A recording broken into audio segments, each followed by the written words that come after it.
हम्म। हाँ भाई, good evening सभी को, गुड इवनिंग, स्वागत है सभी का। चलिए।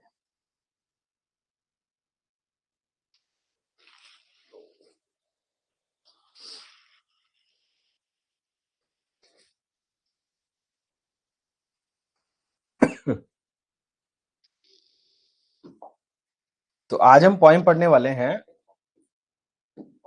यूलिसिस। पोएम का नाम है यूलिसिस। और यूलिसिस जो पोएम है, इट वाज रिटन बाय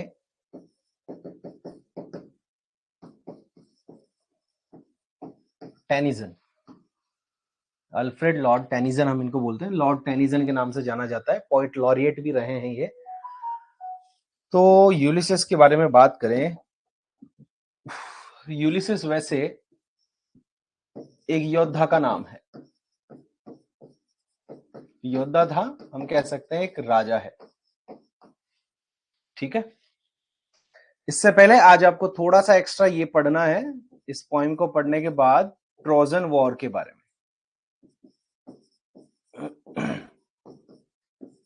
किसके बारे में आपको पढ़ना है? ट्रोजन वॉर के बारे में पढ़ना है। ठीक है। ये आज आपकी पर्सनल मेहनत है जो आपको करनी है। ठीक है ना? हाँ, लिटरेचर बुक का बोल रखा है। थर्ड ग्रेड का फॉर्म भर दो भाई, फॉर्म तो भरो। हाँ बिल्कुल, वो हेलन ऑफ ट्रॉय वाला वो अलग है। ये ट्रोजन वॉर है। ट्रोजन वॉर में राजा जो था, सॉरी, ये जो राजा था जिसके बारे में पढ़ रहे हैं यूलिसिस, उसका नाम था ओडेसियस। क्या नाम था उसका? ओडेसियस नाम था। और ये ओडेसियस आपको याद आ रहा होगा होमर की होमर्स ओडिसी। याद आ रहा है क्या? होमर की ओडिसी एक एपिक है, एक एपिक पोइम है।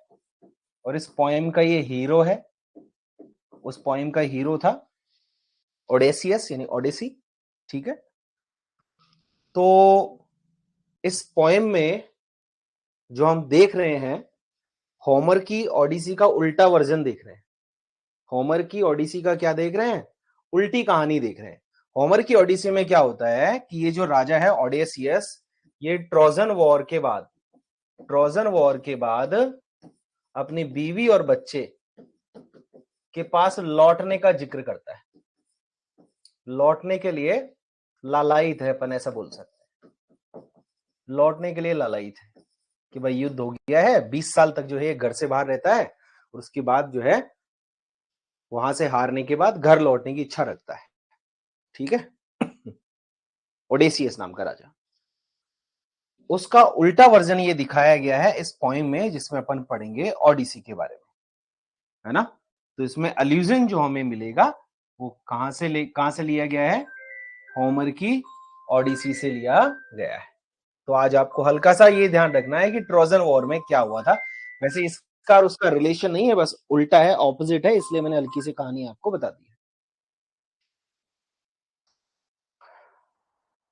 वॉइस डबल आ रही है, तो एक बार वॉइस के लिए एक बार वापस जाके आ जाओ क्लास में, और ये बताओ पिछली वाली क्लास से ये वाली क्लास में आवाज अच्छी आ रही है क्या? है ना? एक बार ये कमेंट करो। हाँ भाई, हेतल कृतिका मान गए, हाय हेलो हो गया आपका। ठीक है। लास्ट वाली क्लास से आवाज इस वाली क्लास में अच्छी है ना? ये पूछना चाह रहा था। चल, तो हम पढ़ेंगे इसमें किसके बारे में? यूलिसिस के बारे में। यूलिसिस का दूसरा नाम हम क्या बोलेंगे? ओडेसियस नाम था सर उसका। क्या बोलेंगे? ओडेसियस नाम था। ये पोएम लिखी गई थी 1833 के आसपास।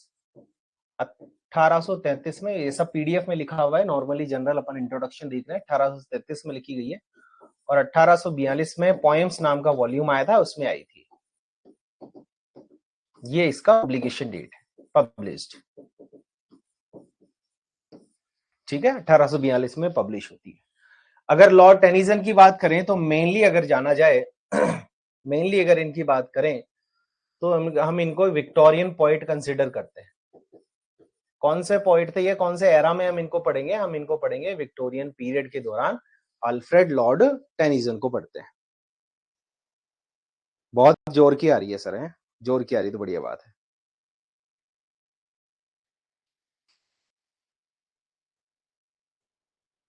ठीक है। कहाँ गए 2-3 और? आते हैं और चले जाते हैं, पढ़ना है नहीं, मजे मरवा लो बस, ठीक है ना। चलो, तो इसमें क्या कहानी है? कहानी क्या है जो हमें इसमें पढ़नी है? एक कहानी है राजा की। इसकी क्या कहानी है? अरे भाई क्यों फोन करते हो यार। इसकी कहानी है, ओडेसियस राजा की कहानी है। ठीक है, ओडेसियस राजा की कहानी है, जिनको हम क्या बोल रहे हैं? यूलिसिस बोल रहे हैं। जिनको हम क्या बोल रहे हैं? यूलिसिस बोल रहे हैं। ठीक है। क्या होता है कि जब ये कहानी की शुरुआत ऐसे अपन कर सकते हैं कि जो ट्रोजन वॉर हुआ था उसमें ये 20 साल जो है वहां पर पार्टिसिपेट कर रहा था, और 20 साल बाद जो है घर आता है, तो क्या इसने 20 साल पूरी क्या करी है? एडवेंचर्स किए हैं, यात्राएं करी है, समुद्री यात्राएं खूब सारी करी है। अब भाई सब ये ठीक ठाक एज में है और घर आ गया है। अब घर आते ही केवल बीवी बच्चों से मिलने की लालच थी, मिल लिया, ठीक है, बोर हो गया। अब मैं क्या करूं? घर में पड़ा पड़ा आलसी हो रहा है, लेजी हो रहा है, घर में पड़ा पड़ा क्या करे? तो वापस इसकी जो है यात्रा करने की इच्छा हो रही है। वापस इसकी किसकी इच्छा हो रही है ना? समुद्री यात्रा करने की इच्छा हो रही है। तो ये कहानी है किसकी? समुद्री यात्रा पर जाने की। किसकी कहानी है ये? समुद्री यात्रा पर जाने की कहानी है। समुद्री यात्रा में जाने के लिए भाई साहब बहुत सारी चीजें अपने को बोलेंगे, है ना, कि ये जो सारे प्रजा है मेरी, ये जो सारी मेरी प्रजा है, इनका काम क्या क्या है? इनका काम खाने का है, और खजाना जमा करने का काम है, और सोने का काम है, नींद लेने का काम है, और मेरी प्रजा कोई काम नहीं करती। तो ऐसी प्रजा के लिए मैं क्यों रुकूं? ऐसी प्रजा के लिए क्यों रुकूं? दूसरी बात आती है वाइफ की। तो वाइफ, अब कैसी वाइफ बोला है इसने पोएम में? बोला है भाई एजेड वाइफ है, तो अब वाइफ के पास रुकने से भी क्या ही फायदा है, कोई मतलब ही नहीं। है ना, मतलब ही नहीं। हाँ, हालांकि वाइफ से वैसा बहुत तगड़ा प्यार करता था। हाँ, वाइफ से बहुत तगड़ा प्यार करता था। जब ये ट्रोजन वॉर जो था, वहां से जब ये लौट रहा था और एक समुद्र में वहां पर ये हार गया था, तो वहां पर एक गॉडेस थी, एक देवी थी, एक गॉडेस थी, एक देवी थी, जिसने इसको कैप्टिवेट कर लिया था, यानी पकड़ लिया था, यानी इसको ऐसा मान लो इसको किडनैप कर लिया था, ओडेसियस को किडनैप कर लिया था। तो उसने पूछा भाई मैं तो तुम्हारी बीवी से ज्यादा सुंदर हूं, जवान हूं और ज्यादा सुंदर हूं, है ना, वो तो मेरे आगे कहीं नहीं है, तो तुम यहीं रुक जाओ। तो ओडेसियस राजा कहता है कि हाँ भाई, तुम बहुत ज्यादा सुंदर हो और मेरी बीवी से भी बहुत ज्यादा जवान हो और बहुत ज्यादा तुम तो ब्यूटीफुल हो, सुंदर हो, लेकिन मेरा जो प्यार है वो तो मेरी बीवी के लिए ही है। मैं तो वैसा मेरे बीवी बच्चों के पास ही जाऊंगा चाहे कुछ भी नहीं हो। तो वहां से होकर ये अपने राज्य में आ जाता है। अब राज्य में आने के बाद बोर हो जाता, बोल रहा है मेरी वाइफ तो क्या हो गई है, बूढ़ी हो गई है, प्रजा जो है खाने का, सोने का, जमा करने का, खजाना जमा करने का काम उनके पास और कोई काम नहीं है। फिर बोलता है भाई मेरा जो बेटा है है ना, मेरा बेटा है, बेटे का नाम याद रखना, टेलीमाकस। टेलीमाकस ऐसे बोलते हैं इसको, टेलीमाकस याद रख लो आप तो। बेटे का नाम है टेलीमाकस। अब ये समुद्री यात्रा पर जा रहा है, तो जाते हुए कैसे सौंप कर जाए? तो भाई ये बोलता है भाई राजपाट संभालने के काबिल है, मेरा बेटा अब जो है राजपाट संभालने के लायक है, और बिल्कुल समझदार बेटा हो गया है, समझदार बेटा हो गया है। फिर ये बोलता है कि बेटा तो बेटे का काम करेगा, बेटा तो बेटे का काम करेगा यानी राज्य संभालेगा, और मेरा काम क्या है? मैं किस चीज के लिए बना हूं? मैं तो एडवेंचर के लिए बना हूं, मैं तो यात्रा करने के लिए बना हूं, तो मैं तो भाई साहब यात्रा पर ही जाऊंगा, यानी समुद्री यात्रा पर ही जाऊंगा। फिर लास्ट में क्या होता है? लास्ट में समुद्री यात्रा पर निकल जाता है अपने पुराने दोस्तों के साथ। लास्ट में क्या होता है? समुद्री यात्रा पर चला जाता है पुराने दोस्तों के साथ, पुराने दोस्तों के साथ। ये इस पोइम की कहानी है जो आपको पूरी पढ़नी है। हाँ, वाइफ बुढ़ी हो गई, ठीक है।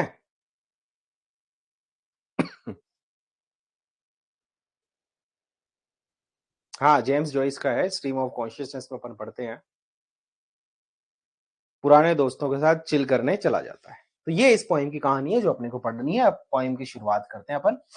ये छोटी मोटी चीजें हैं, इनको आप पढ़ ही सकते हो। वैसे जो हम चीज पढ़ने जा रहे हैं, पोइम यूलिसिस, ये एक ड्रामेटिक मोनोलॉग है। इसमें हमें केवल राजा ओडेसियस यानी राजा यूलिसिस जो है यही बोलता हुआ दिखाई देगा और कोई भी व्यक्ति बोलता हुआ दिखाई नहीं देगा। तो ऐसी कोई कहानी जब हम पढ़ रहे होते हैं जिसमें केवल एक ही व्यक्ति बोलता है और बाकी सब सुनते हैं, कैरेक्टर का नाम जरूर हो सकता है लेकिन वो बोलता नहीं है, ऐसी कहानी को, ऐसे फ्री वर्ड्स को हम बोलते हैं ड्रामेटिक मोनोलॉग, जिसके लिए रॉबर्ट ब्राउनिंग जो है बहुत ज्यादा फेमस है। माई लास्ट डचेस आपने पढ़ा होगा, ठीक है। तो ये पोइम क्या है? यूलिसिस एक ड्रामेटिक मोनोलॉग है, दिख रहा है आपको, जो कि एक ग्रीक हीरो यूलिसिस की कहानी है, जिसका लेटिन में क्या नाम है? ओडेसियस नाम है, जिस पर होमर ने ओडिसी लिखी थी। ये उस कहानी का कॉन्ट्रास्ट वर्जन है, या लेटर बाद वाली कहानी है, हम ऐसा कह सकते हैं, ठीक है। चल, फॉर्म एंड मीटर की बात करें तो ब्लैंक वर्स में लिखी गई है, बस इतना सा आपको याद रखना है और कुछ याद नहीं रखना। ये पोइम 70 लाइन में लिखी गई है।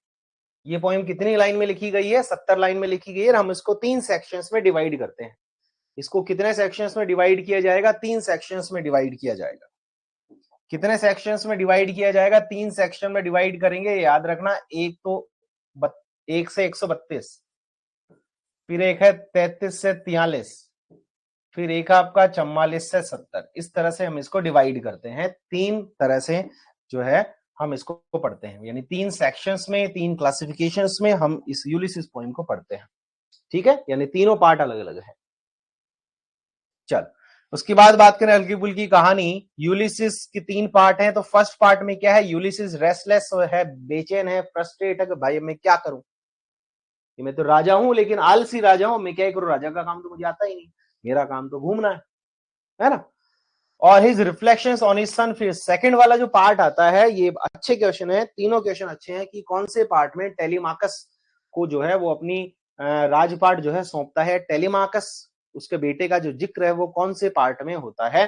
तो हम बोलेंगे पोएम के सेकंड पार्ट में होता है। इस तरीके के छोटे छोटे क्वेश्चंस को आपका ध्यान रखना है, ठीक है। फिर फाइनल क्या है? फाइनल में तो वो यही बोलता है कि भाई अब मैं जा रहा हूं, वो मेरा जहाज खड़ा है, उसका जो मेन सेल है, मेन मास्ट है, वो हवा से वही सब जोरदार लहरा रहा है। दोस्तों तैयार हो जाओ, अपन चलते हैं, इस तरह से चलेंगे, लहरों को पीटेंगे, लहरों को मारेंगे, लहरों से होकर गुजरेंगे, लहरें हमें डुबो नहीं पाएगी। इस तरह की कहानी लास्ट वाले पार्ट में आती है। तो ये यूलिसिस की छोटी सी कहानी है। पब्लिकेशन मैंने आपको बताया दिया 33 और 42। अब मैं आपको बताऊं एक क्वेश्चन अलूजन से जो मैंने आपको सिखाया वो आपको याद रखना। अलूजन किसको कहते हैं? अलूजन का मतलब है कि अपनी कहानी में किसी दूसरी कहानी के हीरो को या उस लाइन को, किसी लाइन को अपनी कविता में, अपनी राइटिंग में, कहने का मतलब है अपनी कहानी में शामिल कर लेना, हम उसको नॉर्मल शब्दों में अलूजन कहते हैं, ठीक है। जैसे बाइबल से कोई लाइन ले ली फेमस, तो वो बाइबलिक अलूजन हो गया। यहां पर लिए होमर की ओडिसी से, तो ये होमर की ओडिसी का अलूजन हो गया, है ना, इसको अलूजन कहते हैं। तो यहाँ पर टेनिसन के जो यूलिसिस है ये किसके ऊपर निर्भर है? ये होमर की ओडिसी से ली गई है, जिसमें कैरेक्टर है ओडेसियस। और एक और अलूजन है इसमें, दांते का इन्फर्नो। दांते का इन्फर्नो भी एपिक है, ठीक है। तो 2 अलूजन इस पोएम में है, याद रखने आपको, ठीक है। हल्की फुल्की थीम की बात करें तो थीम इसमें क्या क्या है, यानी ये पोएम की कहानी कौन कौन सी है जो अपन ने समझी है, तो थीम क्या क्या हो सकती है? एक तो restlessness and the spirit of adventure, कि भाई साहब मुझे तो एडवेंचर करने हैं, मुझे तो साहसिक कार्यों में इंटरेस्ट है, वो वाली जो डिजायर है इस राजा की रहती है। एजिंग एंड मोर्टेलिटी, है ना, बुढ़ापा, वो बोलता है कि अब अपन बूढ़े हो गए हैं, अब अपने अंदर इतनी शक्ति नहीं है, लेकिन फिर भी हम दिल से तो जवान है, वो कहते हैं ना दिल तो बच्चा है जी, तो वो वाली बात इसमें आती है, हम करके दिखाएंगे, दोबारा समुद्री यात्रा करेंगे। तो ओल्ड एज जो है यहाँ पर बीच में आती है। उसके बाद हीरोइज्म और परसिवरेंस है, मतलब कि बहादुरी वाला काम यहाँ पर दिखाया गया है। है ना। और ड्यूटी वर्सेस डिजायर है। ड्यूटी, राजा की ड्यूटी क्या होती है, प्रजा के प्रति होती है। वहां पर राजा डिनाई कर रहा है कि ना मेरा काम तो ये प्रजा को संभालना थोड़ी है, प्रजा तो भूखी है, सारा दिन खाती रहती है, सोती रहती है, और जो चीज मिले उसको स्टोर कर लेती है, तो मेरी ड्यूटी नहीं है। तो ड्यूटी वर्सेस डिजायर के बीच की ये कहानी है, कॉन्ट्रास्ट। बोलो यहां तक की रामायण आपकी क्लियर हो गई क्या? बताओ यहां तक की चीजें क्लियर हो गई। अब ये अल्फ्रेड लॉर्ड टेनिसन के बारे में है, हल्की फुल्की बात। 4-5 इनके वर्क दिए गए, कब पैदा हुए 1809 में, कब मरे, ये बात दी गई है। ठीक है, चल अब अपन स्टार्ट करते हैं यूलिसिस पोएम का टेक्स्ट।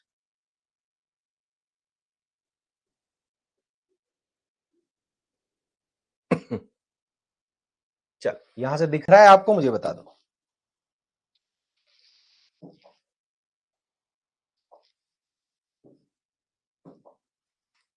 ठीक है, बढ़िया दिख रहा है, क्लियर है।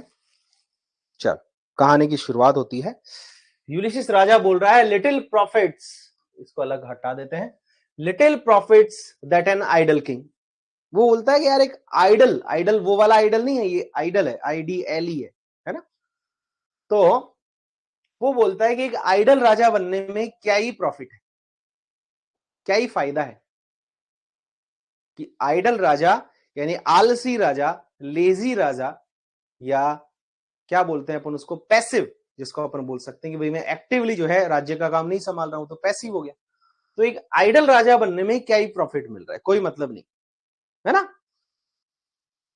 By this still hearth, hearth यानी होती है भट्टी, चूल्हा चौका जिसको अपन बोलते हैं, कि भट्टी के पास में बैठा रहता हूं सारे दिन चुपचाप, ना हिलता हूं ना ढुलता हूं।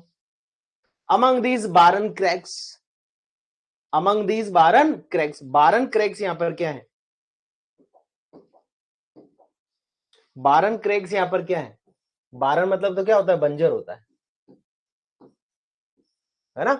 और क्रैक्स यानी क्या है, बंजर भूमि मान लो, यहां पर कोई पैदावार तो है नहीं, है ना, कहने का मतलब कोई फ्रूटफुल चीजें तो है नहीं।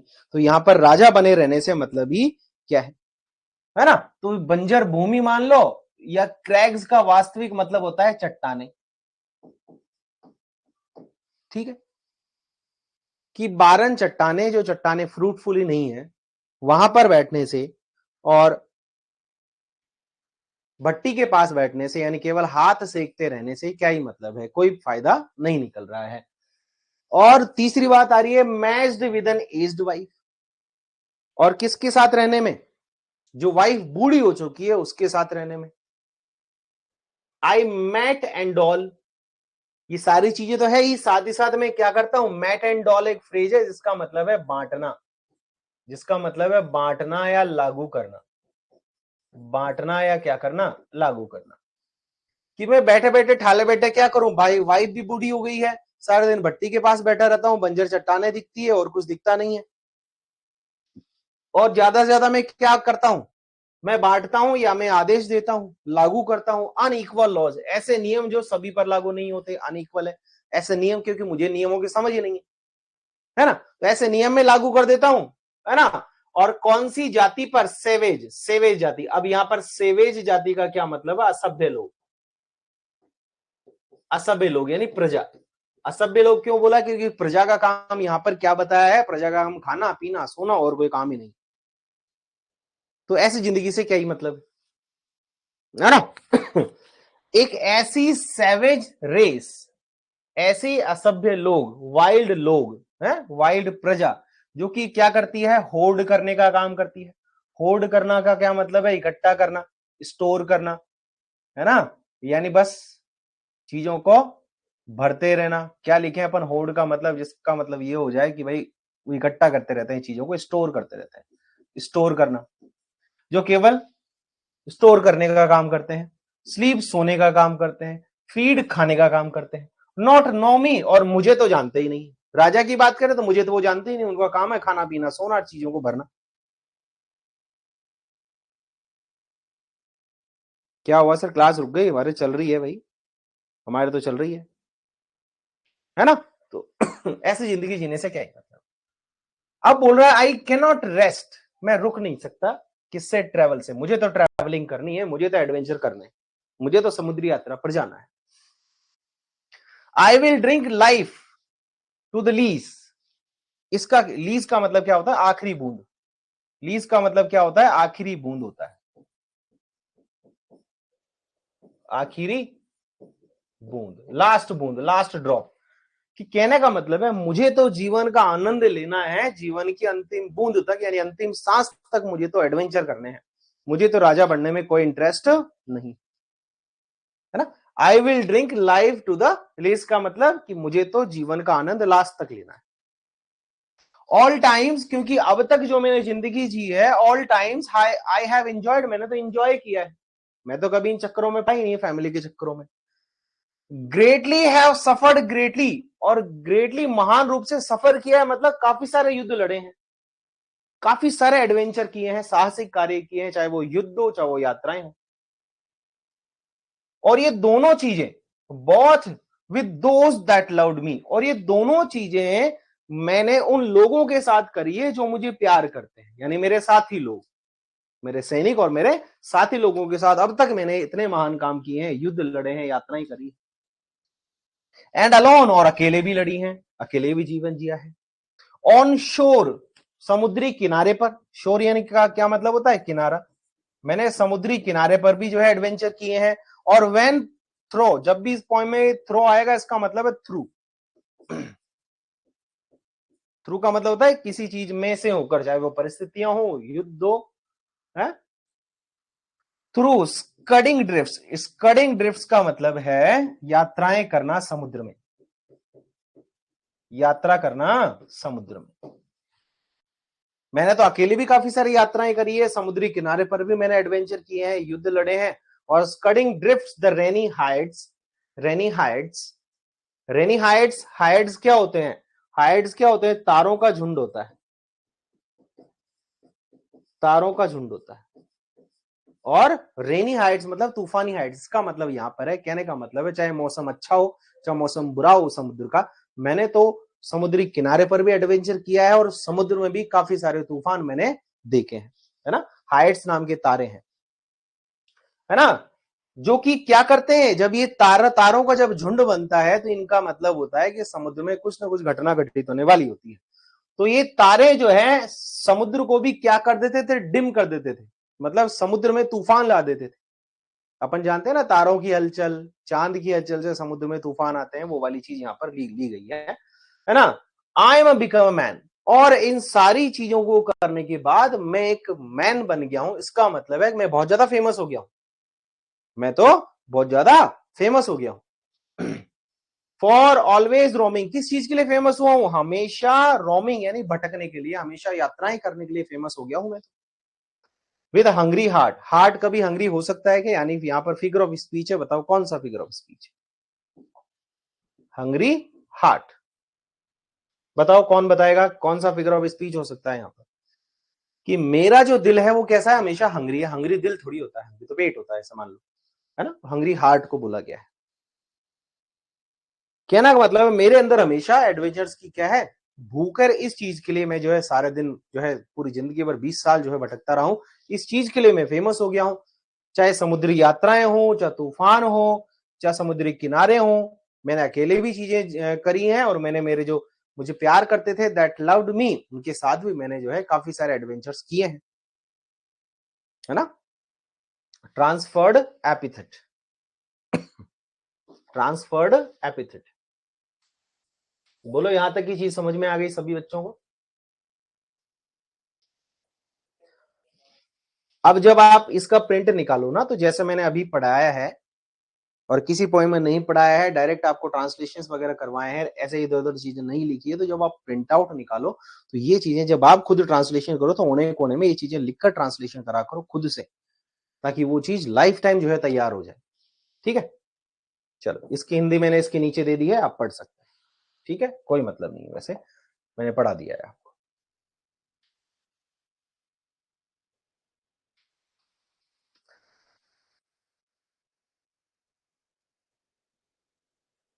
अब देखो यहां पर नेक्स्ट लाइन आपके सामने है। Much have I seen and known, मैंने काफी कुछ देखा है, काफी कुछ मैंने देखा है। Cities of man and manners, cities of man and manners, मतलब मैंने सभ्य और असभ्य हर प्रकार के जो लोग हैं वो देखे हैं, हर प्रकार के शहर में जो है मैं गया हूं, मैंने यात्राएं करी है, कई प्रकार के मैंने क्लाइमेट्स देखे हैं, कई प्रकार के क्लाइमेट्स के थ्रू जो है मैंने यात्राएं करी है, एंजॉय किया है, गया हूं, है ना। और काउंसिल्स देखे हैं, काउंसिल्स मतलब जो परामर्श देते हैं, चाहे सलाहकार हो, सलाहकार मैंने काफी सारे देखे, यानी काफी सारे सलाहकारों से मैं जिंदगी में मिला हूं। गवर्नमेंट जो है मैंने काफी देखी है, सरकारें जो है मैंने काफी देखी हैं। My self not least but honoured of them all, my self not least but honoured of them all, इसका मतलब है कि चाहे कुछ भी हो, हर जगह मुझे सम्मान मिला है, हर जगह मुझे सम्मान मिला है, मैंने उनको सम्मान दिया है ये लाइन नहीं है, हर जगह मुझे जो है सम्मान मिला है, हर जगह मुझे क्या मिला है, सम्मान मिला है। ठीक है, यानी कम नहीं, हमेशा जो है मुझे सम्मान ही दिया गया है, ऑनर ही किया गया है। एंड अब देखो युद्ध की बात आ रही है, एंड ड्रंक, और मैंने पिया है, डिलाइट, खुशी, किसकी खुशी, बैटल की, युद्ध की खुशी मैंने पी है, यानी मैंने काफी सारे युद्ध जो है लड़े हैं, यहां पर जिक्र हो रहा है ट्रोजन वॉर का, यहां पर जिक्र हो रहा है ना।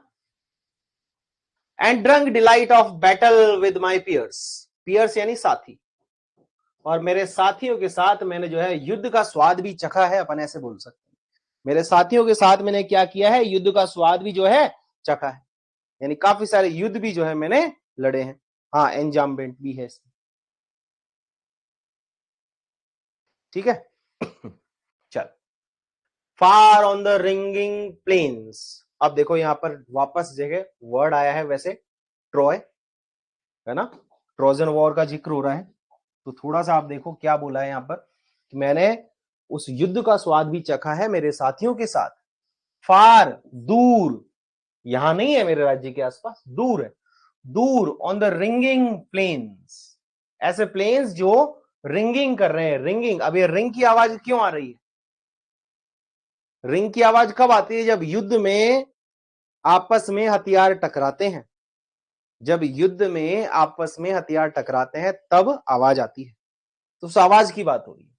और मैंने मेरे साथियों के साथ काफी सारे युद्ध लड़े हैं, और दूर लड़े हैं, कहां लड़े हैं, रिंगिंग प्लेन्स, वो जो मैदान है उन मैदानों से आवाज आती है ना, ऑफ विंडी ट्रॉय, कैसा ट्रॉय है, विंडी, जहां पर बहुत तेज हवा चलती है, ये ट्रॉय वहां पर जगह है, विंडी ट्रॉय, ट्रोजन वॉर का जिक्र है, यहां पर ट्रोजन वॉर की बात हो रही है, और ट्रोजन वॉर का जिक्र जो है किसमें है, होमर की ओडिसी में है, ठीक है, ये याद रखेंगे आप। I am a part of all that I have met, मैं क्या हूं, हिस्सा हूं जिनसे भी मैं मिला हूं, जो भी मैंने काम किए हैं, जिन भी लोगों से मैं अब तक मिला हूं, उनका मैं क्या बन गया हूं, एक हिस्सा बन गया हूं, यानी इस तरह से जो है मैंने अपना जीवन जिया है, इस तरह से जो है मैंने अपना जीवन जिया है। यट, फिर भी, नेगेटिव टोन स्टार्ट हो रही है, यट, फिर भी, all experience is an arc, सारे एक्सपीरियंस, मेरे सारे अनुभव कैसे हैं, मेरे सारे अनुभव ऐसे हैं जैसे कि क्या है, कोई आर्क है, ये आर्क होती है ऐसी, है ना, गुंबदाकार कोई आर्क बनी हुई होती है, ऐसे बना देते हैं, पुराने जमाने में देखा होगा, ठीक है।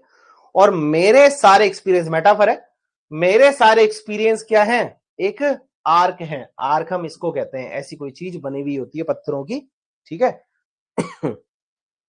वेयर थ्रू, जहां से, वेयर थ्रू, जहां से, अब तक मैंने इतने सारे अनुभव लिए हैं, फिर भी मेरे सारे अनुभव किसकी तरह हैं, एक आर्क की तरह हैं, जहां से ग्लीम्स, चमकता है, दैट अनट्रेवल्ड वर्ल्ड, जब मैं उस पे चढ़कर देखता हूं या वहां से देखता हूं ना, तो मुझे अभी भी सामने जो संसार दिखता है, तो मुझे ऐसा लगता है मैंने तो यहां यात्रा ही नहीं करी है, मैं तो यहां गया ही नहीं, इतनी ज्यादा भूख जो है मेरे मन में है यात्रा करने की। Gleams that untravelled world whose margin fades, जिसका मार्जिन, मार्जिन मतलब क्षेत्र, जिसका क्षेत्र धुंधला लगता है, मतलब कि बहुत दूर दूर तक वो संसार फैला हुआ है। For ever and for ever when I move, और ऐसा लगता है कि हमेशा जो है मैं इसमें यात्रा कर सकता हूं। जब भी मैं चलूं या जब भी मैंने यात्रा करना स्टार्ट कर आगे, मुझे ऐसा लगता है कि ये तो कभी खत्म ही नहीं, और मैं हमेशा जो है यात्रा करता रहूं। How dull it is to pause, अब वापस दुख प्रकट कर रहा है, पूरी कहानी बता दी, इच्छा जाहिर कर दी, अब बोल रहा है तो इसको ऊपर मिटा देते हैं। अब क्या बोल रहा है कि यार कितना बोरिंग है इस राज्य में रहना और जीना, है ना। हाउ डल, कितना बोरिंग है इस राज्य में रहना और इस राज्य में जीना। How dull it is to pause, कितना बोरिंग है रुक जाना, इतना सारा अनुभव करने के बाद भी, इतना सारा काम करने के बाद भी, इतने सारे युद्ध लड़ने के बाद भी, इतनी सारी यात्राएं करने के बाद भी अगर मैं रुक जाऊं तो ये तो कितना बोरिंग सा है। यहां पर जो है दुख प्रकट कर रहा है। टू मेक एन एंड, और अपने आप को खत्म कर लेना, अपने आप को समाप्त कर लेना या एडवेंचर करना बंद कर देना, ये तो एक अंत के समान है कि जैसे कि मेरा तो क्या हो गया है, अंत हो गया है, ऐसा लग रहा है ना, कि कितना बोरिंग है। टू रस्ट अनबर्निस्ड, अब देखो यहां पर तलवारों का जिक्र हो रहा है। To rust unburnished not to shine in use, अब आप बताओ कि तलवारें जब हम काम में नहीं लेते हैं, तलवारें जब हम काम में नहीं लेते हैं तो कैसी हो जाती है, रस्ट, रस्ट मतलब जंग लगी हुई, रस्ट मतलब जंग लगी, अनबर्निश्ड मतलब अनपॉलिश्ड, अनपॉलिश्ड, ऐसी तलवारें जिन पर जंग लग गई है और वो अनपॉलिश्ड हो गई है, ठीक है। Not to shine in use, not to shine in use, अगर उन तलवारों को यूज नहीं करेंगे तो वो शाइन कैसे करेगी, चमकेगी कैसे। ऐसे ही खुद का एग्जांपल, तो यहां पर हम कह सकते हैं कि ये जो जंग लगी, रस्ट अनबर्निश्ड, यहां पर ये जो वर्ड है ये किसके लिए काम में लिया गया है, ये राजा खुद के लिए बोल रहा है कि मैं एक ऐसी तलवार जैसा हो गया हूं जिस पर जंग लग गई है, अनपॉलिश्ड है ना। और वो चमकेगी कब, जब उसको यूज में लेंगे। आप तो उसको यूज ही नहीं ले रहे तो वो चमकेगी कैसे, है ना, ऐसे बोल रहा है। एज दो, देखो इसमें क्या है, थ्रू को THRO लिख के छोड़ दिया और दो को THO लिख के छोड़ दिया, इस पॉइंट में ऐसा हुआ है ना, तो ये समझना। एज दो, मानो जैसे मेरी लाइफ कैसी हो गई है, मेरी लाइफ जो है कैसे हो गई है, टू ब्रीथ वर लाइफ, मेरी लाइफ ऐसी हो गई है जैसे बस सांस लेना ही जीवन है। कल्पना कर रहा है ना, देखो एक्सक्लेमेटरी मार्क लगा हुआ है, कल्पना कर रहा है कि मेरी लाइफ कैसी हो गई है कि बस जैसे सांस लेना ही जीवन, अब तो ऐसा हो गया है। तो ऐसी लाइफ जीने से, हाँ मेटाफोर हुआ, तो ऐसी लाइफ जीने से क्या ही मतलब। लाइफ पाइल्ड ऑन लाइफ, देखो यहां पर हाइपरबोली आएगा, पाइल्ड यानी ढेर होता है। Life piled on life were all too little, मेरे अंदर तो इतनी ज्यादा एडवेंचर करने की इच्छा है, यात्राएं करने की इच्छा है, युद्ध लड़ने की इच्छा है कि अगर लाइफ पर लाइफ का ढेर भी लग जाए, यानी बहुत सारी लाइफ्स भी आ जाएं, तो वर ऑल टू लिटिल ये सारी कैसी होती मेरे लिए, सारे सारे जीवन के ढेर लग जाते तो भी मेरे लिए थे क्या होते, छोटे होते, कम समय के ही होते। इतनी इच्छा है मेरी तो, लेकिन and of one to me, और मुझे तो एक ही मिली है। And of one to me मुझे तो एक ही मिली है, और जो भी लिटिल रिमेन्स, थोड़ी बची है, लिटिल रिमेन्स यानी जो भी थोड़ी सी बची हुई है। But every hour is saved, हर घंटा बचाया जाना चाहिए, हर घंटा बचाया है या बचाया जाना है। किससे बचाना है, ये किससे बचाया है, from that eternal silence, eternal silence, किससे बचाया है घंटा, अटर्नल साइलेंस यानी डेथ से। अटर्नल साइलेंस यहां पर किसका सिंबल है, डेथ का सिंबल, कि मैंने तो हर एक घंटा जो है उस अटर्नल साइलेंस से बचाया है। समथिंग मोर, और इससे ज्यादा, a bringer of new things and vile it were, यहां से बाद में पढ़ेंगे, मतलब थोड़ी देर में, पहले यहां की लाइन खत्म करते हैं, ये अलग। अब मैंने तो क्या है, अटर्नल साइलेंस से हर एक घंटा जो है बचाया है समथिंग मोर, इससे ज्यादा भी। और अ ब्रिंगर ऑफ न्यू थिंग्स, और अ ब्रिंगर ऑफ न्यू थिंग्स, ये ब्रिंगर यानी लाने वाला, ये लाने वाला, ये किसके लिए यूज हुआ है? ब्रिंगर। ब्रिंगर किसके लिए यूज हुआ है? ये एवरी आवर के लिए, हर एक घंटा कुछ नया लाने वाला है, हर घंटा कुछ नया लाने वाला है मेटाफर है, हर घंटा कुछ नया लाने वाला है, कि हर घंटा कुछ नया लाने वाला है, नई चीजें मेरे जीवन में लाने वाला है। वाइल शर्मिंदगी वाली बात हो जाएगी, शर्मिंदगी वाली बात होगी, शर्मिंदगी वाली बात होगी while it work for some 3 suns, ये 3 सन्स यहां पर समय का गुजरना है, समय का गुजरना, कुछ साल, ठीक है। फ्रीज है 3 सन्स, 3 सन्स का मतलब है कुछ साल, कुछ साल और ये तो बहुत बुरी बात हो जाएगी मेरे लिए, ये तो बहुत घृणा करने वाली बात, नफरत करने वाली बात, शर्मिंदा होने वाली बात हो जाएगी मेरे लिए कि मैं कुछ साल जो है कुछ साल जो है कुछ साल जो है बिताऊं और होल्ड माई सेल्फ, अपने आप को एक ही जगह रोक कर रखूं, जो भी मेरे पास समय बचा है कुछ साल का, उसको मैं जमा करके रखूं और एक ही जगह ठहरा रहूं, तो ये तो मेरे लिए बहुत जो है शर्मिंदगी वाली बात हो जाएगी, ऐसा तो मुझे नहीं करना चाहिए। इसलिए मुझे तो क्या करना है? इसलिए मुझे तो यात्रा करनी है, इसलिए मुझे तो समुद्री यात्रा पर जाना है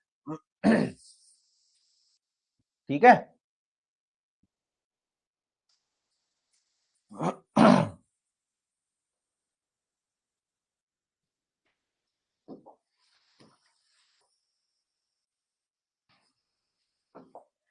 नेक्स्ट, अभी तक अपना फर्स्ट पार्ट पूरा नहीं हुआ है, अब यहां पर आकर फर्स्ट पार्ट पूरा होगा 32 लाइन पर।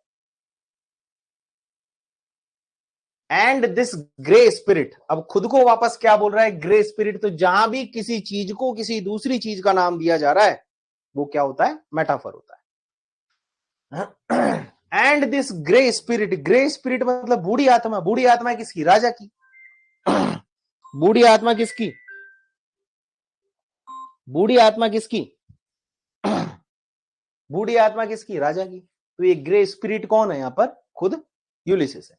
And this grey spirit yearning in desire, और ये ग्रे स्पिरिट, ये जो बूढ़ी आत्मा है, यानी जो मेरा बूढ़ा शरीर है या बूढ़ा जो मन है, यर्निंग तड़प रहा है डिजायर में, इच्छा में, है ना, बार बार जो है इच्छा कर रहा है, लालायित हो रहा है टू फॉलो, कि वो फॉलो करे किसको? नॉलेज को। और knowledge like a sinking star. अब देखो यहां पर स्टार को क्या बोला है? सिंकिंग, डूबता हुआ तारा। डूबता तारा जो है किसका सिंबल होता है? डेथ का सिंबल होता है, अप्रोचिंग डेथ, आती हुई मृत्यु का सिंबल होता है। तो यहां पर खुद को क्या बोला है? सिंकिंग स्टार बोला है, कि मैं जो है नॉलेज को फॉलो करना चाहता हूं, यानी ज्ञान की प्राप्ति करना चाहता हूं।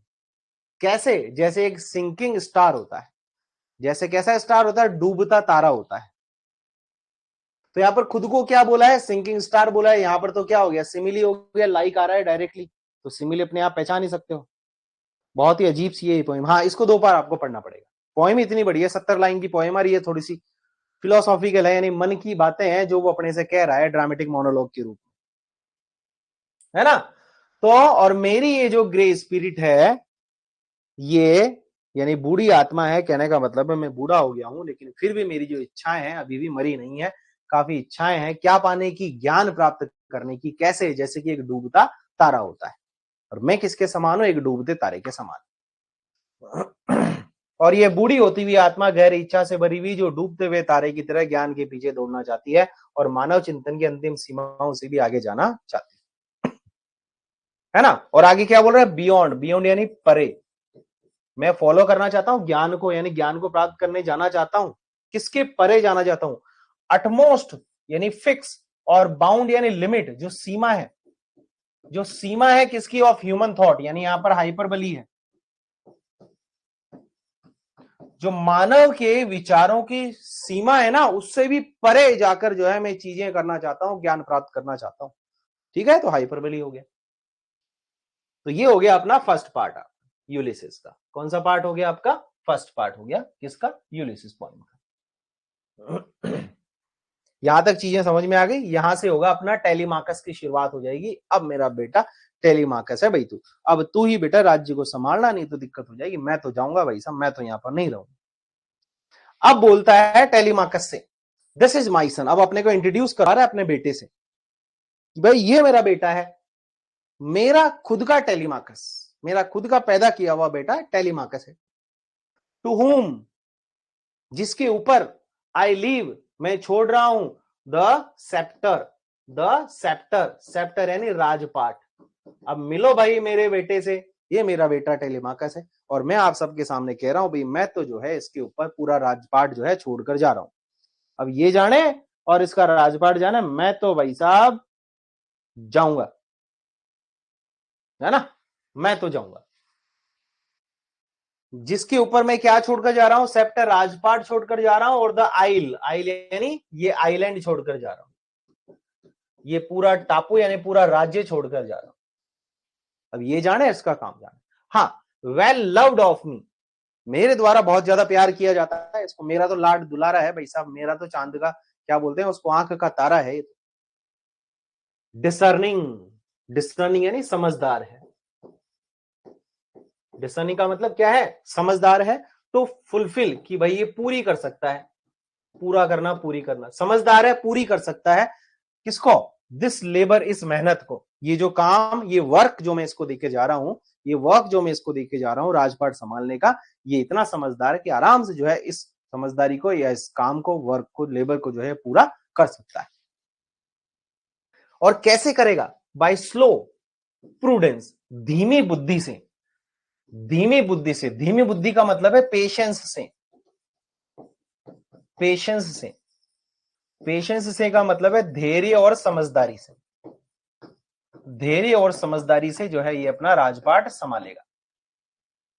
और क्या करेगा? टू मेक माइल्ड, और माइल्ड बनाएगा यानी सभ्य बनाएगा। क्या बनाएगा? सभ्य बनाएगा। किसको? ये रग्ड पीपल यानी असभ्य जो लोग है ना, इनको ये सभ्य बनाएगा, ऐसी मुझे पूरी उम्मीद है इससे। And through soft degrees, soft degrees मतलब अपने सॉफ्ट पन से, सॉफ्ट नेचर से, सॉफ्ट नेचर से या सॉफ्ट टेक्निक से, रणनीति से, सबड्यू देम, उनको मनाएगा, सबड्यू यानी मनाना, या सामने वाले को मजबूर करना कि वो खराब चीजें छोड़ दे, सबड्यू यानी त्यागना भी होता है। और वो क्या करेगा? अपने पेशेंस से, धीरज से, समझदारी से इनको मनाएगा, या इनसे जो इनकी गलत चीजें हैं वो छुड़ाएगा। और इनको किसकी तरफ लेकर जाएगा? किसकी प्राप्ति करवाएगा? यूजफुल चीजों की और अच्छी चीजों की जो है प्राप्ति करवाएगा, इनसे अच्छे काम करवाएगा, इनको सही राय दिखाएगा कि क्या तो सही है, क्या गलत है, क्या आपके लिए अच्छा है, क्या आपके लिए बुरा है, इसका जो है ज्ञान टेलीमाकस इनको देगा। मोस्ट ब्लेमलेस, मेरा बेटा क्या है भाई साहब? बिल्कुल भी फॉल्टी नहीं है। He is not at fault at all, वो बिल्कुल भी जो है गलती नहीं करता है, उसके ऊपर कोई भी ब्लेम नहीं कर सकता, वो ब्लेमलेस है। मोस्ट ब्लेमलेस इज ही, वो सबसे ज्यादा ब्लेमलेस है, ईमानदार है। Centred in the sphere of common duties, है ना। और क्या है? ब्लेमलेस तो है ही, साथ ही साथ अभी वो किसके बीच में घिरा हुआ है? जो कॉमन ड्यूटीज, जो राजा की ड्यूटीज है, राजा की जो कर्तव्य है, राजा की जो कर्तव्य है, इनके बीच में जो है वो है, सेंटर है, केंद्रित है।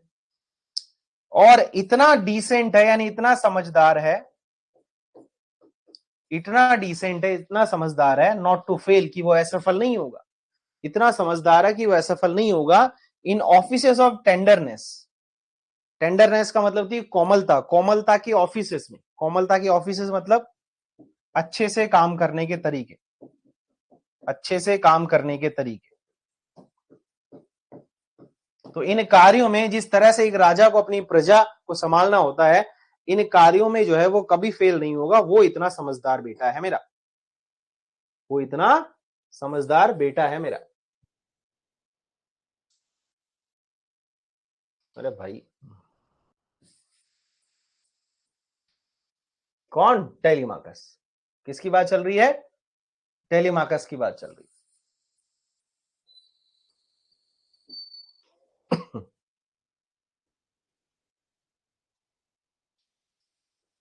और पोएम है, इन पोएम को आपको वही 5-6 बार तो कम से कम पढ़ना ही पढ़ना है, क्योंकि बड़ी पोएम्स है तो छोटी पोएम्स है तो उनकी तो लाइनें आपको याद रखनी, क्योंकि छोटी पोएम से आरपीएससी को आप देख सकते हो पुराने क्वेश्चंस को, छोटी पोएम से तो RPSC line to line question पूछ लेता है, लाइन भी पूछ लेता है कि कौन सी लाइन में क्या है ना। चलो ये हो गया यहां तक। एंड पे मीट अडोरेशन। पे मीट अडोरेशन का मतलब है, अडोरेशन यानी समर्पण देना, पूजा करना, सम्मान करना, और पे मीट अडोरेशन, और उन पर उनके प्रति भी क्या करेगा? ध्यान देगा, अटेंशन रखेगा।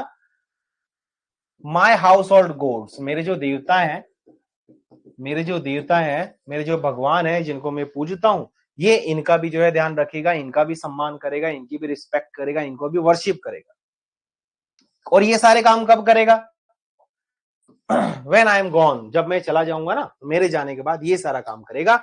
His he works his works, उसका काम है, मतलब वो खुद का काम करता है और मैं मेरा काम करूंगा। और मेरा काम क्या है? एडवेंचर करना, यात्रा करना, घर पर नहीं बैठना।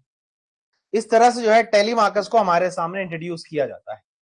इस तरह से किसको इंट्रोड्यूस किया जाता है? टेलीमाकस को अपने सामने इंट्रोड्यूस किया जाता है कि भाई हाँ, ये मेरा टेलीमाकस बेटा है और ये इस तरह से जो है काम करेगा।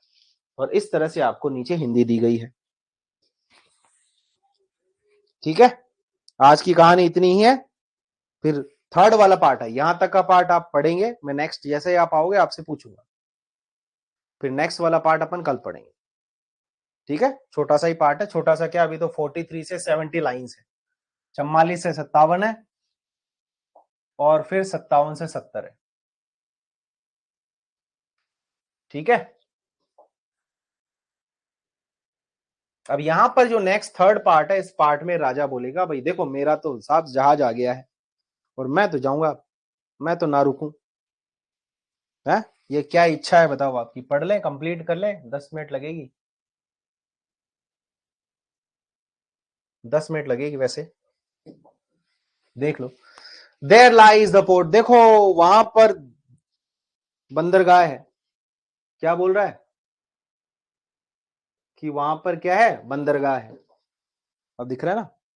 ठीक है, देयर लाइज द पोर्ट, देखो वहां बंदरगाह है। The vessel puffs the sail. The vessel, vessel का मतलब है जहाज, पफ्स का मतलब है हवा का जोरदार बहना, हवा का जोरदार चलना, हवा का जोरदार चलना। और हवा कहां से होकर चल रही है? सेल। सेल क्या होता है? ये कुछ ऐसे करके जहाज होता है ना, तो यहां पर ऐसा कुछ करके जो जहाज, जो झंडा होता है, कपड़ा होता है जो हवा को चीरते हुए जो है जहाज को सही दिशा में ले जाता है, वो सेल होता है। तो देखो वहां पे जहाज है, वेसल खड़ा हुआ है। बंदरगाह देखो, वहां जहाज है, वहां वेसल खड़ा हुआ है। और वेसल पफ्स हर सेल, और वेसल जो है जोरदार हवा से अपने मेन सेल को, उस झंडे को जो है लहरा रहा है, हवा को चीरते हुए जो है आगे बढ़ रहा है ना। देयर ग्लूम द डार्क, देखो आपको क्या दिख रहा है? अंधेरा चमकता हुआ दिख रहा है। और ब्रॉड सीज, बड़े समुद्र दिख रहे हैं, काफी सारा पानी ही पानी आपको दिख रहा है। माय मैरिनर्स, और मेरे समुद्री यात्री, यात्री मतलब मेरे समुद्र के साथी, समुद्री यात्रा के साथी मैरिनर्स दिख रहे हैं, मेरे मैरिनर्स दिख रहे हैं, मेरे साथियों। तुम ऐसी सोल्स हो दैट हैव टॉइल्ड, टॉइल का मतलब है कठिन मेहनत करना, कठिन मेहनत करना। कि तुम तो ऐसी आत्माएं हो, यानी तुम तो ऐसे व्यक्ति हो, ऐसे मेरे साथी हो जिन्होंने मेरे साथ जो है कठिन मेहनत करी है, यानी संघर्ष किया है, रॉट और लिखा है ना। सॉरी, ये रॉट लिखना नहीं है, ये रॉट का मतलब है यहां पर कठिन मेहनत के बाद, हाँ, यहां पर है युद्ध। और काफी सारे तुमने युद्ध लड़े हैं। और थॉट विथ मी मतलब सोचा है मेरे साथ। सोचने का मतलब है ज्ञान प्राप्त करना। भाई तुमने मेरे साथ काफी सारी समुद्री यात्राएं करी है, काफी सारी समुद्री यात्राएं हमने करी है, काफी सारे युद्ध हमने लड़े हैं, काफी सारी नई नई जगह जो है हमने खोजी है ना। काफी सारी नई नई जगह हमने खोजी है और काफी सारा नया नया ज्ञान जो है हम सभी ने साथ में प्राप्त किया है। तो माय मैरिनर्स, मेरे साथियों, that ever with a frolic welcome took the thunder. अब चाहे हमारे रास्ते में कुछ भी आया हो, हमारे रास्ते में कुछ भी आया हो, फ्रॉलिक, फ्रॉलिक का मतलब होता है खुशी से, हमारे रास्ते में कुछ भी आया हो, है ना। फ्रॉलिक मतलब खुशी से हमने वेलकम, स्वागत किया है। हमारे रास्ते में कुछ भी आया हो, चाहे वो थंडर तूफान आया हो, चाहे सनशाइन आई हो, तेज धूप आई हो, हमने तो क्या किया है, सबका सामना किया है ना। और सबको खुशी से वेलकम किया है, खुशी से गले लगाया कि भाई आ जाओ। और हमने उस परिस्थिति से भी गुजर कर जो है आगे हम बढ़े। एंड अपोज्ड, अपोज मतलब विरोध करना होता है, लेकिन यहां पर है सामना करना, और हमने सामना किया है इन सभी चीजों का जो मैंने ऊपर बताई ना, चाहे तेज धूप हो, तूफान हो, कुछ भी हो, इन सब का हमने सामना किया है। फ्री हार्ट्स और फ्री फॉरहेड्स, फ्री हार्ट्स और फ्री फॉरहेड्स का मतलब होता है बहादुरी से। हमने इन सब चीजों का सामना किया है खुले दिल से, बहादुरी से। हाँ, यू तुम और आई मैं आर ओल्ड, बूढ़े हो चुके हैं। कि भाई लोगों, अब तुम और हम जो है बूढ़े हो गए हैं, है ना। हम दोनों बूढ़े हो गए हैं मेरे साथियों। Old age has yet his honour and his toil. माना हमारी बूढ़ी उम्र है, लेकिन फिर भी ओल्ड एज हैज। अब ओल्ड एज को यहां पर देखो क्या बनाया है, ओल्ड एज को यहां पर हिज बोला है, मतलब कि पर्सोनिफाइड किया गया है। Old age has, old age है हमारी, हो गई है, फिर भी उसका सम्मान अलग है और उसकी मेहनत अलग है। कहने का मतलब है बूढ़ी एज में भी, ज्यादा उम्र में भी जो है, उस उम्र के हिसाब से संघर्ष अलग होते हैं। उस उम्र में भी जो है कठिन मेहनत की जा सकती है साथियों। डेथ क्लोजेस ऑल, ये डेथ को अभी यहां पर डी देखो कैपिटल है, यानी यहां पर P personification. Death closes all, हालांकि माना कि डेथ जो है सब कुछ बंद कर देती है, मतलब डेथ ही जो है लास्ट लिमिट है ना। But something before the end, लेकिन मौत आने से पहले समथिंग, कुछ तो, एर यानी बिफोर द एंड, लेकिन हमारी मृत्यु आने से पहले कुछ तो अपने को करके जाना है। बुढ़ापे की भी अपनी शान और शौकत होती है, हाँ बिल्कुल सही है। तो वो बोल रहा है कि भाई something before the end, and से पहले कुछ तो हम करके जाएंगे। तो साथियों, बूढ़े हो गए लेकिन घबराना मत, some work of noble note, और ऐसा कुछ करके जाएंगे, ऐसा कुछ काम करके जाएंगे जो नोबल नोट वाला हो, यानी आगे याद रखा जाए, नोबल नोट वाला हो जिसको लोग बाग आगे याद रखा जाए। और मे यट बी डन, अभी तक हमें इस काम को करना है, अभी तक हमने किया नहीं है, तो चाहे मौत आए या कुछ भी आए, हमें तो ये काम करके जाना है। Not unbecoming man that strove with gods, देखो वापस ट्रोजन वॉर का जिक्र है, बहादुर लोगों का जिक्र है, कि हमें ये नॉट अनबिकमिंग मैन, ये अनबिकमिंग मैन यहां पर क्या है, इसका मतलब है कि वो बहादुर लोग जो भगवान से भी लड़े हैं, वो बहादुर लोग, वो बहादुर लोग जो गॉड्स से भी लड़े थे, वो बहादुर लोग जो गॉड्स से लड़े थे, उनको आज याद किया जाता है। उनको आज याद किया जाता है, चाहे आज वो हेल में हो चाहे कहीं हो, उनको याद किया जाता है। ऐसे ही हम भी जो है ऐसा कुछ काम करके जाएंगे। The lights begin to twinkle from the rocks, अब समय आ गया है। अब बेटे को बोल रहा है कि भाई बेटा सुन मेरी बात, द लाइट्स बिगिन, यानी रोशनी जो है शुरू हो गई है, ट्विंकल चमचमाना, फ्रॉम द रॉक्स, चट्टानों से, चट्टानों से, कि चट्टानों से अब रोशनी आना चालू हो गई है। और the long day veins, the long day veins ये भी पर्सोनिफाइड है यहां पर, है ना। The long day veins, when तो मनुष्य होता है, मतलब खत्म तो मनुष्य होता है, डे खत्म नहीं होता, दिन तो ढलता है। द लॉन्ग डे वेन्स, ये लॉन्ग डे अब समाप्त हो गया है। द स्लो मून, और चांद कैसा बताया चांद को, द स्लो मून क्लाइम्स, और स्लो मून चढ़ गया है ना। The deep moans round with many voices, और deep moans round with many voices, और काफी सारी आवाजें, जो कि कैसी आवाजें हैं, डीप मोन्स की आवाजें हैं, मतलब कि ऐसा लग रहा है कि जैसे कोई दुख अपना प्रकट कर रहा हो, लेकिन वो काफी सारी वॉइसेस भी जो है सुनाई दे रही है। कम माय फ्रेंड्स, आ जाओ मेरे दोस्तों, it is not too late to seek a newer world, seek यानी खोज करना, तो अब ज्यादा देर अभी भी नहीं हुई है, हम नया संसार खोज सकते हैं, नए संसार की ओर चलो, नए संसार की ओर जो है चलो चलते हैं, आ जाओ। ऐसे करके वो अपने दोस्तों को यहां पर बुला रहा है।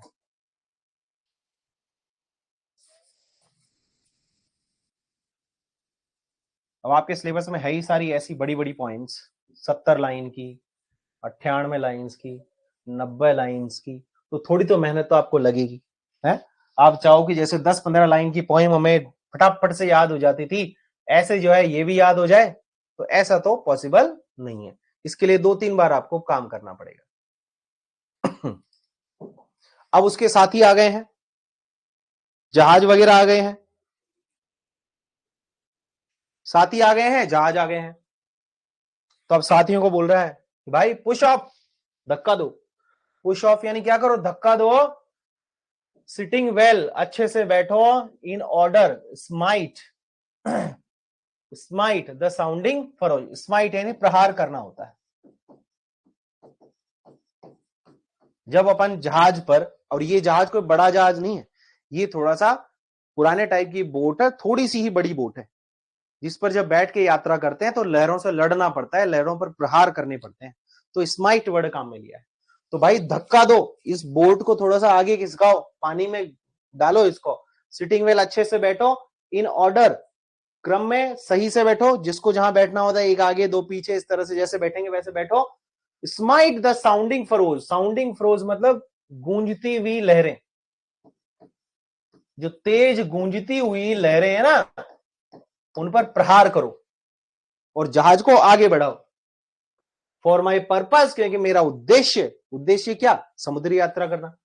For my purpose holds to sail beyond the sunset, क्योंकि भाई मेरा जो उद्देश्य है, देखो हाइपरबली आ रहा है, वापस वापस हाइपरबली आ रहा है, क्या बोल रहा है कि मेरा उद्देश्य क्या है, सनसेट जहां पर होता है ना, जिस जगह, भूगोल वाली बात आ गई, जिस जगह सूर्य जो है अस्त होता है, उस जगह से भी आगे यात्रा पर जाना, यात्रा करना मेरा उद्देश्य है, और ये मेरा उद्देश्य है।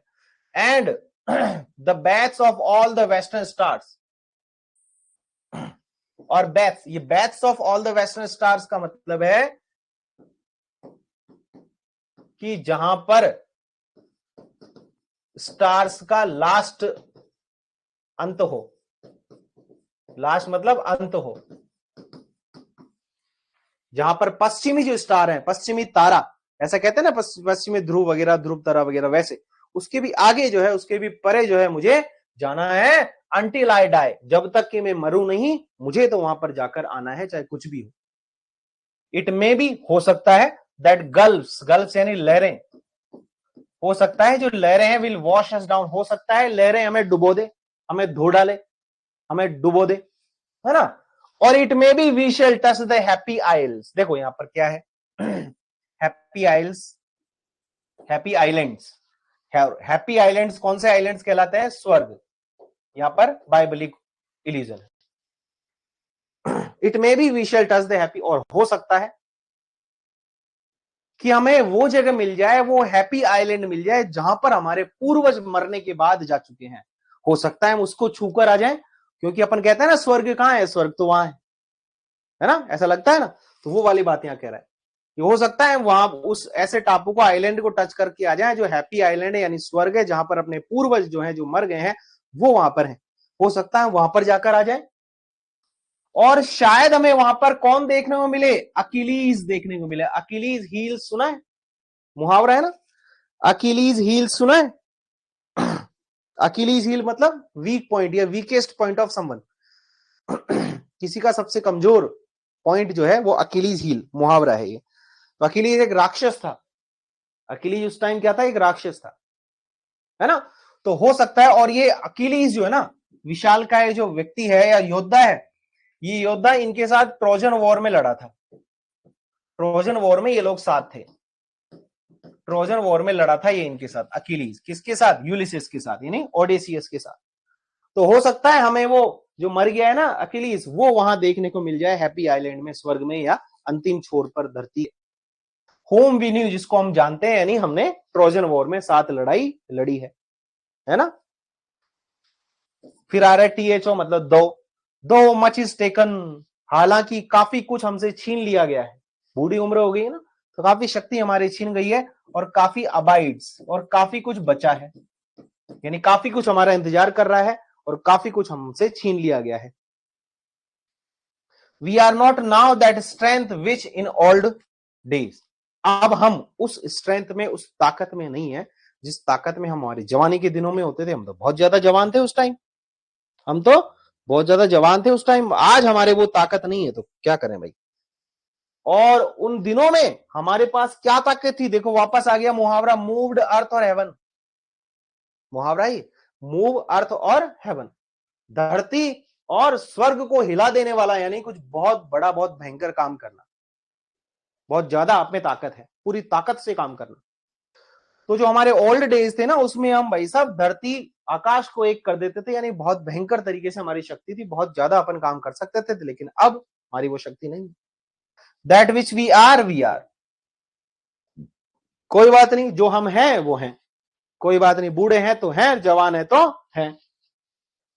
फिर से हाइपरबली है, बूढ़े हैं तो हैं, जवान है तो हैं। यहां पर ये बोल रहा है, इस लाइन से ये समझ में आ रहा है अपने को कि ये बोलना चाह रहा है कि हो सकता है अपन शरीर से तो चलो बूढ़े हो गए हैं, लेकिन दिल से तो अभी भी हमारे अंदर वही अर्थ और हेवन को हिला देने वाली ताकत है, शक्ति है।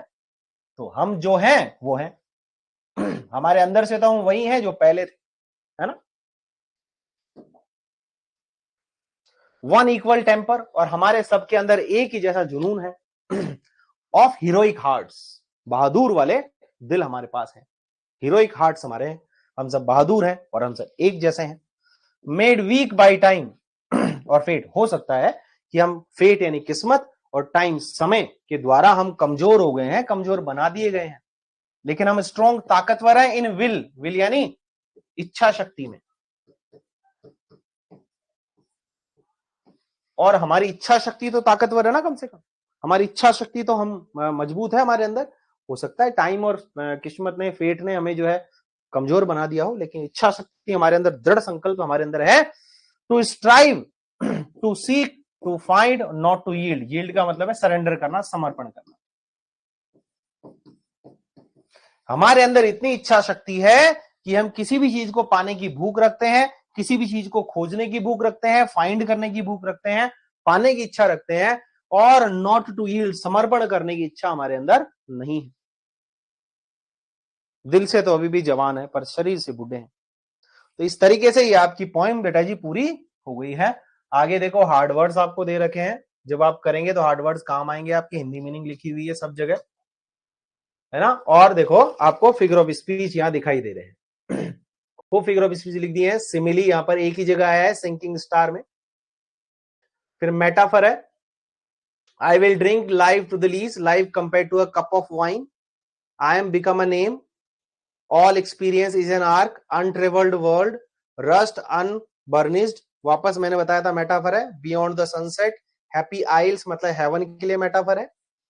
इस तरह से यहां पर मेटाफर है, तो सबका एग्जाम्पल लिखा हुआ है, और आपको डेफिनेशन भी दी गई कि पर्सोनिफिकेशन क्या होता है, एलिट्रेशन क्या होता है। एलिट्रेशन खूब है इसमें, still heart, scudding drifts, savage race, gloom the dark, broad seas, ठीक है।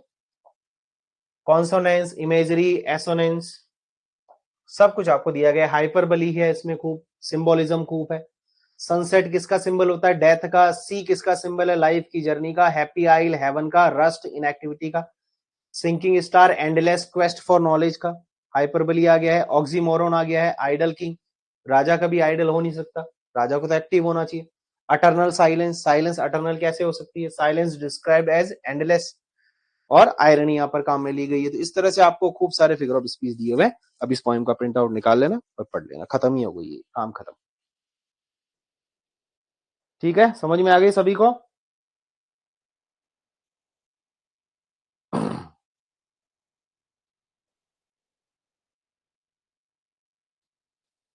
बताओ क्लियर हो गई?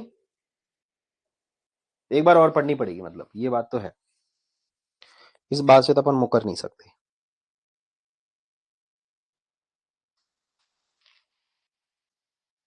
हाँ दोबारा तो पढ़नी पड़ेगी। ये तो चाहे मैं पूरा शुद्ध हिंदी में पढ़ा दूं तब भी दोबारा तो पढ़नी पड़ेगी।